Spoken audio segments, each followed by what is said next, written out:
Hey, FlimsyLunchTray here, and welcome to World of Warships on this Friday. As today we're going to be featuring the Tier 8 Pan-Asian destroyer, the Hsienyang. And this has been a good experience for myself so far. To try to help myself wrap my mind around the Pan-Asian DD line, especially the Hsienyang. I like to think of it as a sister ship, quite close to the Tier 8 American destroyer, the Benson. To me, they both feel somewhat relatively the same, except there's, of course there's differences, but in terms of like the gun reload time is the same, though Benson has one additional turret, where Hsienyang only has 4 turrets in total. But tomorrow, maybe in the upgrading commander build video, we'll talk a little bit more about those similarities, but differences. But so the Hsienyang, when you get to the Tier 8 destroyer, the Hsienyang, you get the option of smoke or I believe it's a 7.5 kilometer radar. So on Monday, I'm going to be featuring radar gameplay with Hsienyang. I was challenged by a viewer subscriber to say, hey, let's see some radar Hsienyang gameplay, and I didn't have very high expectations, but the first battle I played went really well. So we'll talk more about radar gameplay with Hsienyang on Monday, but today I'm going to just focus on the traditional build of Hsienyang with running smoke. To me, I prefer running smoke over radar, although radar is kind of fun when you catch people off guard. One of the things that sets the Hsienyang apart, especially from the Benson, is the fact that she has deep water torpedoes, meaning that it won't hit a destroyer. It'll only hit cruisers, battleships, aircraft carriers, because those ships have deep, what is it called, draughts? I don't remember right now off the top of my head. Where it'll just pass unharmingly underneath a destroyer. Now, the other good thing about deep water torpedoes when it comes to trying to strike battleships, cruisers, and carriers is that these torpedoes have a higher concealment. So it's likely that when it's coming at a battleship or cruiser, it's not going to be detected as quick as the normal torpedoes, because these are deep water torpedoes, a little bit further beneath the surface, and harder for enemies, just players to spot in general. So here we're moving up the 9-10 line. I'm divisioned up with Sergeant Murder and one of his friends, and we are just working this flank for now. I came to this position because I'm waiting to see where the enemy destroyer is, which you can see he just got spotted. And we are just using these turrets. Now these guns, I think right now they have a 3.4 second reload time before you take the adrenaline rush into account.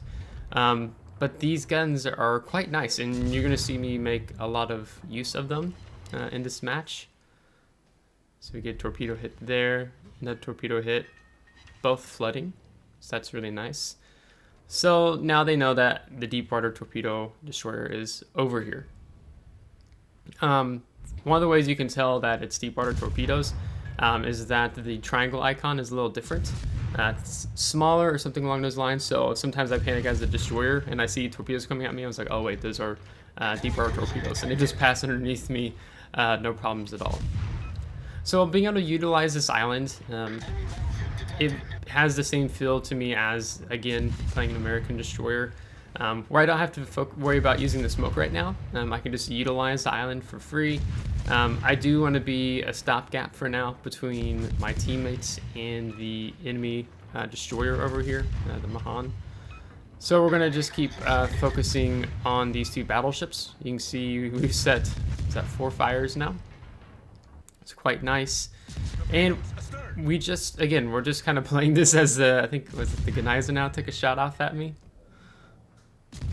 Yeah, but this impacted the island, so he doesn't like me in this battle very much, unfortunately. Other things to say about the Hsienyang. We'll talk about her smoke here in a moment. She also gets the engine boost. It's typical that you might find on the American destroyers. Again, I'm just naturally, I keep finding myself comparing the Hsienyang, these ships, to the American destroyer line.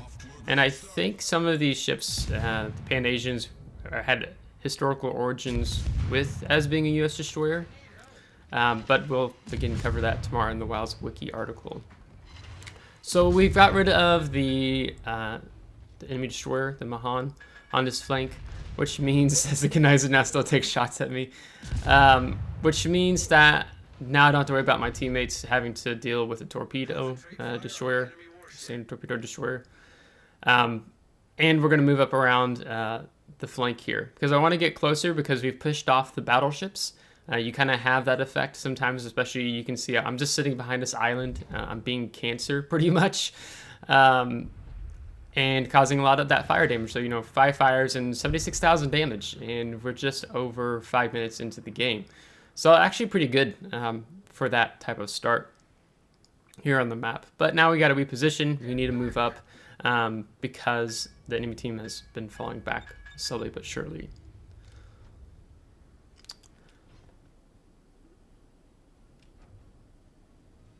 So one of the things right now, we don't have to worry about submarines right now because during this patch, these 2 patches, updates, Wargaming has taken out submarines for some further testing, so that's actually been rather nice.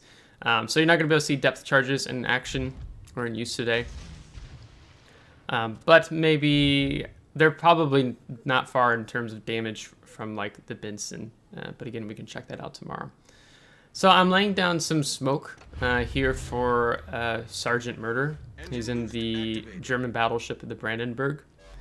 And one of the things I often find myself doing in the Hsienyang with my smoke is that I'm often dumping my smoke for my teammates. I do it a lot for my cruiser teammates because I'm trying to focus on keeping them. If they stay alive, then that means they're alive longer to support me. The cooldown is not as long as the like the 2 minutes that you find on the American destroyers, and the action time is also less. So for me, it's nice because I feel like I have a smoke that's back again, somewhat of a decent time, even though I don't get the same duration time with these smoke screens.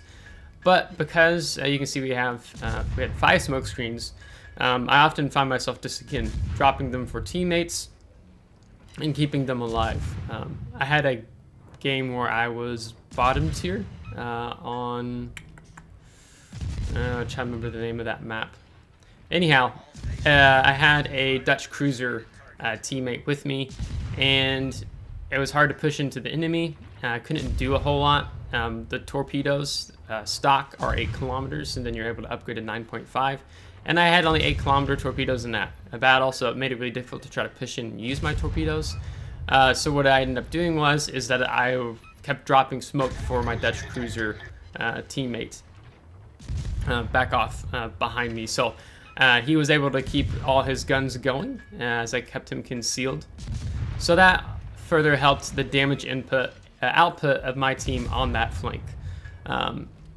So maybe you'll find yourself just naturally drifting to drop smoke screens for your teammates.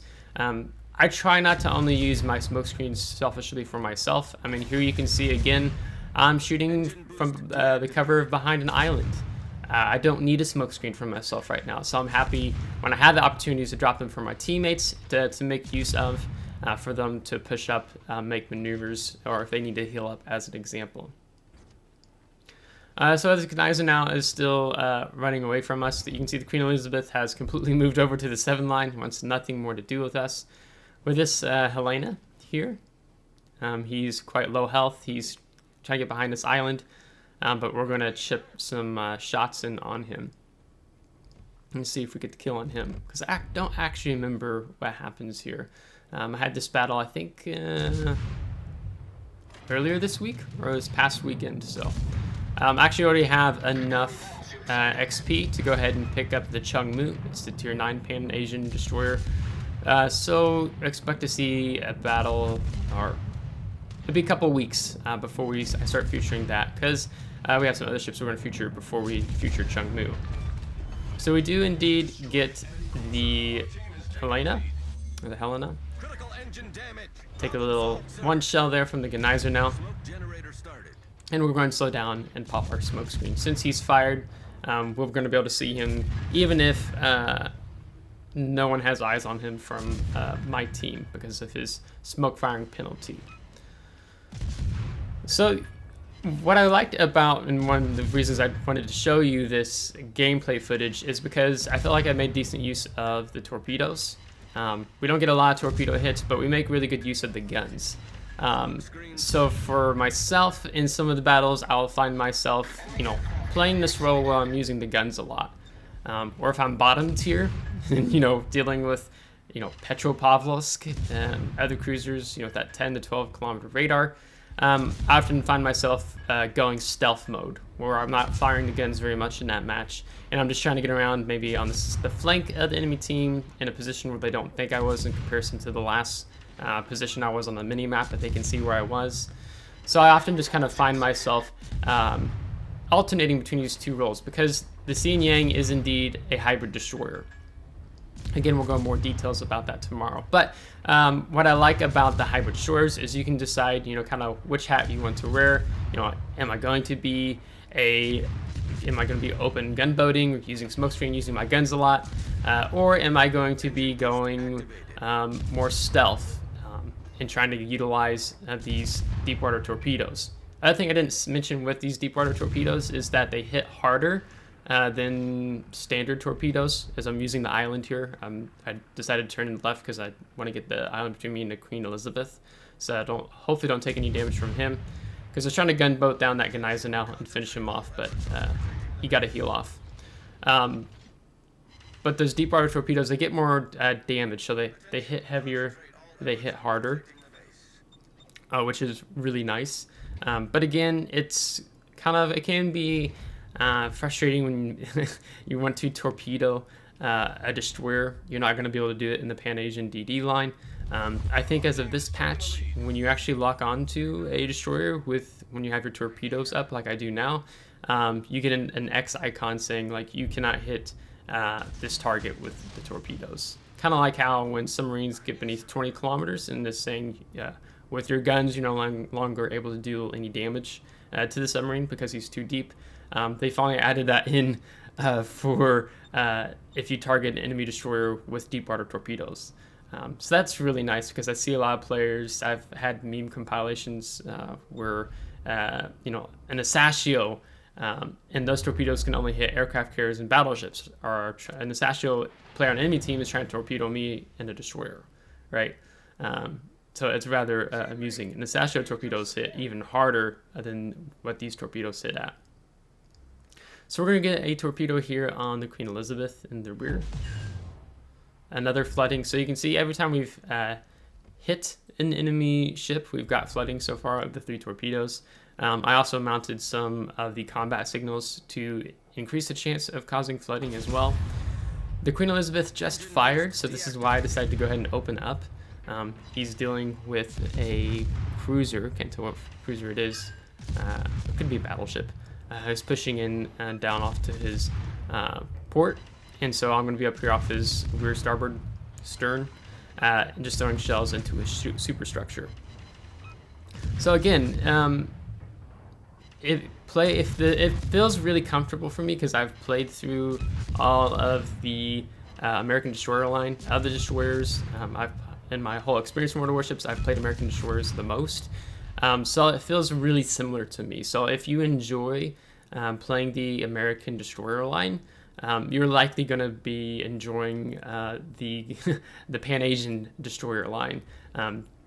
Outside of there being some minute differences, but the feel of the ship, I don't think the rudder shift time, for example, is too different.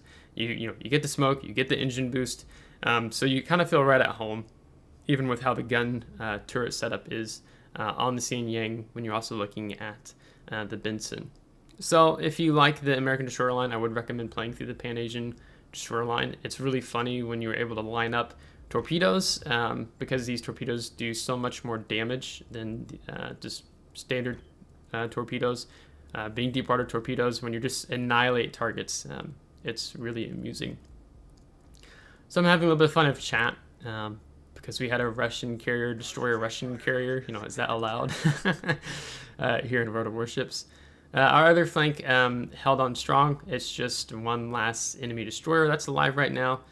So we're likely not going to be able to get the time to cap because he's in a crossfire in 3 different directions. So whip to that destroyer player. But we're just here in the cap, and we're just holding back their points for now until we get to that last enemy destroyer killed. So, but like I said, I'll feature the radar gameplay of the Hsienyang on Monday. And then tomorrow we'll have an upgraded commander build. So I'm going to stick around and stay tuned for that. So we're going to go into post-battle results and see how we did, because we did pretty good in the division. Over 600,000 credits, 16,730 experience, 8,999 free XP. We got First Blood, General Offensive, and I can't remember what that other achievement is right now. 124,000 damage, 2 destroyed, 9 set fires. So that's really nice. So that really boosts your damage numbers. So that's the trick, knowing when to take advantage of your guns, more so than the torpedoes, because you can get rewarded from them really nicely. We're going to place 3rd on the team with over 1,600 base experience. We had a really good team, as you can see, unfortunately, in comparison to the enemy team. Maybe not entirely a full-out blowout match, but it kind of gets close to there. You can see the damage we did on the Helena and Mahan, but you can see the damage, most of it we did on the Gneisenau and the Queen Elizabeth. So we were really, once we destroyed that Mahan, there wasn't really anything the enemy team could do to prevent me from pushing up and coming in on those battleships. And this is with premium count. You can see how we ended the battle with credits and experience. So I was trying to remember what all I was going to say during this battle, so I'm kind of sorry if I seem to stagger through different parts of it. But the Hsienyang, for me, it's been fun. I'm really intrigued to see how the Changmu is going to play when I start playing that, probably this weekend, if I decide to go ahead and purchase it. But it's been a rewarding line. If you like American destroyers, you're going to like the Pan-Asian destroyers. That's what I would say. They feel similar so far as I've gone up to the line, at least thus far, to the Hsienyang. We'll see how the Changmu and the Yu Yang play. Benson been really quite nice, because often, again, you're going to be using your smokes. If you're able to use them for your teammates, because you get 5 charges over it already, always try to share it with your team, and trying to do that in general as well anyhow. So if you liked today's video, give it a thumbs up. If you did not, give it a thumbs down. Subscribe if you do want to see more. If you're subscribed, thanks so much. And again, tomorrow, Saturday, we'll be doing an upgraded commander build on the Hsienyang. And then on Monday, I'll feature the Hsienyang again, but with radar gameplay. So that is actually kind of a challenge, and it's fun. So looking forward to sharing that battle with you all. So until next time, take care.